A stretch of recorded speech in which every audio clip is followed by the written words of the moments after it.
Being a full stack developer used to be a flex. It meant you could take an idea from zero to production, understand how the pieces fit together, and actually ship something without waiting on 5 different teams. That versatility used to be rare and valuable, but somewhere along the way, especially heading into 2026, the meaning of full stack quietly mutated into something else. Today, it often means you're expected to know everything, maintain everything, and keep up with an industry whose surface area keeps growing faster than any single human can realistically handle. The That's the problem with full stack development. I feel like everybody is expecting this grandiose, magical shit, and we just trying to problem solve.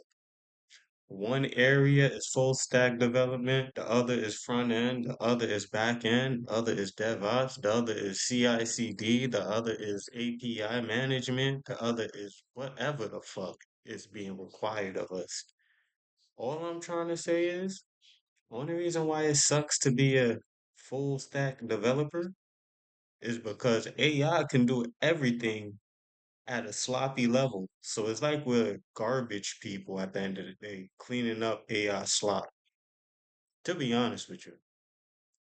biggest problem is that the stack itself has exploded. On the front end alone, you're not just writing UI anymore. You're dealing with a framework, a meta framework on top of that framework, server side rendering, hydration issues, build tools, performance budgets, accessibility standards, design systems, and that's before you even talk about state management, data fetching patterns, or how many ways there are to render a button. Then you jump to the back end, where it's no longer just CRUD APIs and a database. Now it's authentication flows, authorization models, background jobs, message queues, caching layers, rate limiting, observability, logging, metrics, and security concerns. You're absolutely expected to just know. Add cloud infrastructure on top of that with deployments, containers, I'm glad this video nailed it because you're just required to just fucking know.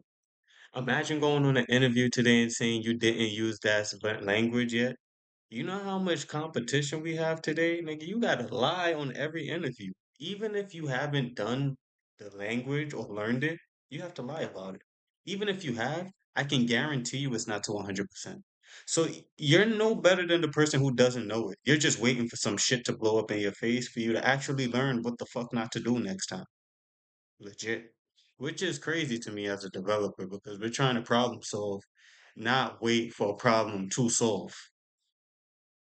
CI pipelines, secrets management, backups, and monitoring, and suddenly the idea that one person should deeply understand all of this starts to feel a little absurd. The natural result of this is shallow knowledge everywhere. When you're responsible for everything, you don't have the luxury of going deep. You learn just enough front end to make the UI work, just enough back end to get data flowing, and just enough infrastructure to keep production from falling over. That's fine when things are calm, but the moment something breaks in a subtle or complex way, you're expected to instantly become an expert in the exact layer you barely had time to learn. This is where a lot of full stack developers start feeling constant imposter syndrome, not because they're bad at their jobs, but because the job itself demands breadth that actively prevents depth. Hiring practices have only made this worse. If you look at modern job descriptions, many companies are effectively asking for a senior front end engineer, a back end engineer, a dev Hold on. I don't know if you guys peeped.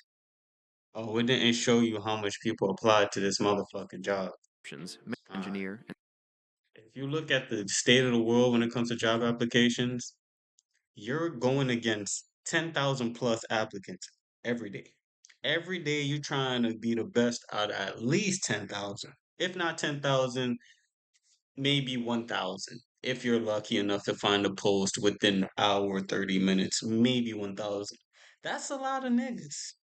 On top of the 1,000, you're competing against salaries. There's a lot of people that'll take nothing, like $2 per hour just to get a job to put on their resume. Just to put on their resume. I went on LinkedIn the other day. There was a volunteer position. My nigga, 10 minutes into posting it, it had 1,000 applicants for free. You're working for free and you're competing against 1,000 applicants. So what the fuck you think you're gonna really do in this market or state of the world? Especially when you're up against AI? Yo, consider changing fields or at least doing content for web development or software development, like the Primogen, the OGG, or some of these other cyber flows and other channels. Because I'm telling you now, you won't get a job. Ain't no way. And if you are getting a job, you're gonna compete against 10,000 niggas ready to take your position. That's like trying to be the dictator of whatever company you at. At some point, you're gonna get overthrown. It's like, come on, come on. and sometimes even a mobile developer, all rolled into one role. On paper, it's framed as full stack, but in reality, it's multiple specialized jobs collapsed into a single title and salary band. From the company's perspective, it sounds efficient. From the developer's perspective, it creates impossible expectations and a constant feeling of falling behind, no matter how much effort you put in. On top of that, modern development relies heavily on abstractions that change fast. You finally get comfortable with a framework, and within a year, the recommended way to use it has shifted. Patterns flip, APIs evolve, and suddenly the code you wrote confidently not long ago is labeled outdated. As a full stack developer, you don't just learn tools, you continuously unlearn them. There's also a massive productivity cost that doesn't get talked about enough: context switching. In a single day, a full stack developer might fix a CSS layout bug, design an API response shape, debug a database query, and tweak a deployment configuration. Each of those tasks lives in a completely different mental space. And you know what happens after? You get laid off by an artificial intelligent product that can do the job less efficiently than you, but more cost effective. A AI or robot doesn't ask to be time on vacation, time off, a break. That motherfucker is just running on electricity. And you know what? I'm gonna be honest with you, and this is just me being transparent, because I want AI to fail.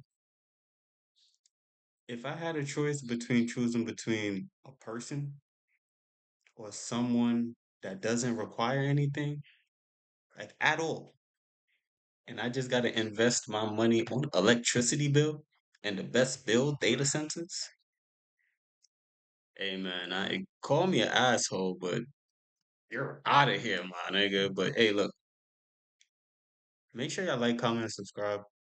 Obviously, I want to be transparent about the state of the software full stack development market. It's not worth the trouble to keep applying, bro. It's not.